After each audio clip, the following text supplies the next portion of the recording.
Toda vez que o animal abaixa de 5,5 do pH do rumen, alguns receptores lá no rumen, receptores para ácido, eles são ativados e o organismo pensa assim, opa, esse meu receptor foi ativado. Se ele foi ativado, o receptor para ácido, significa que tem muito ácido aqui. Se tem muito ácido, eu vou parar de movimentar para que esse ácido seja absorvido, volte o pH ao normal e aí eu consigo, não tenha nenhum problema dentro do meu organismo. Então o pensamento, entre aspas, seria esse. Receptor foi ativado, o rumen para de movimentar, para dar tempo de absorver. Quando o rumen para de movimentar, eu diminuo a taxa de passagem. Então o alimento que está dentro do rumen não vai sair do rumen. Se ele não sai do rumen, o animal vai conseguir ingerir mais o alimento? Não vai conseguir. Então eu começo a ter um enchimento rumenal, porque a taxa de passagem diminui, porque diminuiu a motilidade rumenal. Com isso, o animal para de se alimentar momentaneamente. Assim que os ácidos são absorvidos, o rumen volta a funcionar de novo, volta a taxa de passagem normal, esvaziamento do rumen, o animal vai lá comer. Então, a gente vai ter, no caso de acidose subclínica ou subaguda, oscilação no consumo. Quando o pH está baixo, o animal come pouco.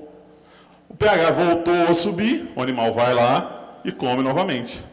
Em rebanho, nas propriedades de trabalho, é muito fácil de ver isso. Você chega na propriedade e começa a olhar sobra de coxo. Tem um dia que sobra muito, no outro dia sobra pouco. Aí depois sobra muito, aí no outro dia sobra pouco. Por que fica nisso? No dia que os animais comem muito, eles têm acidose subclínica. No outro dia eles não vão comer. Eles vão esperar o rumen estar numa condição melhor para voltar a ingerir uma grande quantidade de alimento. Então, a ingestão é flutuante. Ela não se estabiliza. Se a ingestão não estabiliza, o que vai acontecer com a produção de leite? Ela também não vai se estabilizar.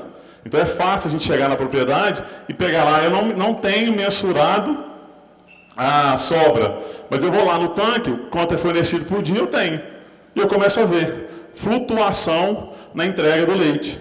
E aí eu começo a suspeitar, olha, pode estar acontecendo algum problema relacionado ao pH rumenal.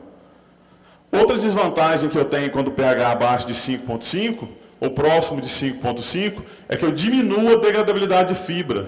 As bactérias celulolíticas, elas trabalham num pH ótimo por volta de 6. Então, acima de 5,8, bactéria celulolítica trabalha muito bem. Abaixo disso, ela já para de trabalhar bem. Se ela trabalha pouco, se ela não consegue trabalhar bem nesse pH de 5,5, 5,3, eu não vou ter uma degradação total do alimento. Aquele alimento vai ficar mais tempo dentro do rumen, o que vai inibir mais ainda o consumo. Então acaba que uma coisa vai levando a outra. Queda de consumo, menor degradabilidade, menor produção de leite, e aí começa a oscilar toda a renda e toda a ingestão na fazenda. Como é que a etiologia, então, dessa acidose subaguda? Então, quando eu dou uma quantidade elevada de carboidratos, e aqui é importante falar que não existe o valor de carboidrato que eu posso dar máximo para essa vaca, porque vai depender de vários fatores, depende de tamanho de partícula, de conforto, quanto o animal consegue ruminar, se eu tenho aditivo ou não na dieta, se eu uso tamponante, quantas vezes o alimento é fornecido. Então, cada propriedade vai ter a sua característica e a sua quantidade de carboidrato que vai ser considerada tóxica para levar a um aumento, uma queda, melhor dizendo, no pH do rumen. Então, essa quantidade aqui, qualquer valor que eu colocar aqui, eu vou estar mentindo, porque pode servir para uma propriedade, mas não pode não servir para as outras. Mas quando eu tenho uma quantidade para aquele animal, para aquele indivíduo, para aquela dieta que está sendo fornecida, aquela quantidade de carboidratos é alta, o que vai ocorrer é um aumento na produção de AGV. Inicialmente é isso que ocorre, e é o que a gente quer. Só que com o aumento desse AGV, esse AGV começa a se concentrar no rumen, queda de pH. Quando o pH cai, tem uma bactéria que é oportunista, ela está lá no rumen, ela é super importante, o nome dela é Streptococcus bovis. O que essa bactéria faz? Essa bactéria é uma bactéria amilolítica, ela quebra amido, ela gosta de amido, ela quebra muito bem o amido. Ela é uma bactéria muito esperta. Toda vez que tem muito amido no meio, ela pega e faz o seguinte, ela quebra o amido, pega a glicose e começa a utilizar essa glicose de forma bem rápida. Só que ela quer dominar ali o rumen, ela quer ser a principal bactéria no rumen. O que ela tem que fazer para ser a principal bactéria no rumen? Ela vai pegar, primeira coisa, produzir uma substância para matar as outras. E ela começa a produzir, então, ácido lático. Ácido lático é um ácido forte, é mais forte do que o AGV. Então ela começa a acidificar o meio. Por quê? Porque ela é resistente a esse ácido lático. Então a primeira coisa que ela faz é isso, produzir esse ácido lático. E começa a se multiplicar em maior quantidade, já que as outras estão morrendo.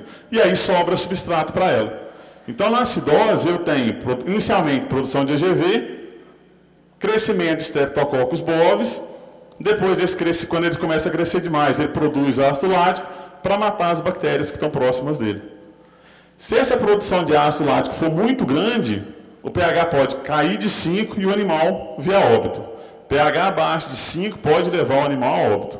Normalmente não é isso que ocorre. O que ocorre é o pH ficando aí entre 5 e 5,5. O animal continua vivo, mas muitos dos micro-organismos eles morrem. Quando esses micro-organismos morrem, eles liberam uma série de toxinas no meio. A liberação dessas toxinas lá no rumen permite com que essas toxinas sejam absorvidas. E aí eu tenho liberação então, de endotoxinas e de estaminas. Essas endotoxinas e estaminas vão ser extremamente importantes lá no desenvolvimento da laminite, que eu vou chegar um pouquinho mais na frente. Então o processo de fisiopatologia aqui, da etiologia da acidose subclínica é carboidrato em excesso, queda, produção excessiva de AGV, queda de pH inicial. Esse pH baixo estimula o Streptococcus bovis a crescer, ele pega mais carboidrato ainda, produz um pouco de ácido lático, que baixa mais ainda o pH, e aí eu tenho uma acidose subclínica. Tranquilo? Nenhum estresse, é bem tranquilo de entender. Vamos ver agora o que vai acontecer quando eu tenho esses processos. Quando que eu vou ter, normalmente, esse processo de fornecimento grande de carboidrato? Lembra que eu falei que não existe uma quantidade certa? Cada animal pode responder de uma forma? Mas, na maior parte das vezes, os que respondem mais com acidose subclínica são os animais no pós-parto. Por que esses animais são os que respondem mais? O animal no pós-parto, normalmente, é o animal que tem a maior produção da fazenda. Se ele tem a maior produção de leite da fazenda, o que a gente faz com ele? A gente fornece mais concentrado para esse animal. Está diretamente relacionado à quantidade de concentrado que a gente fornece com a produção de leite. Então, esse animal ele já vai comer mais concentrado, quantidade grande. Se ele está aumentando o concentrado, o que eu tenho que diminuir na dieta? Porque não tem como ele comer tudo, eu tenho que diminuir volumoso. Então, geralmente, toda vez que eu aumento o concentrado, eu diminuo o volumoso. Então, eu tenho muito concentrado, com grande quantidade, então, de carboidratos não fibrosos. Como é que era a dieta desse animal antes dele parir? Esse animal, normalmente, tinha uma quantidade pequena de ingestão de carboidratos não fibrosos, porque não produzia leite. Então, ele não comia muito carboidrato. O pós-parto ele é marcado muito pela acidose por causa disso. Eu tenho um animal que não comia muito carboidrato e que de um dia para o outro passou a ser o animal mais importante da fazenda e comer a maior quantidade de carboidrato da fazenda inteira.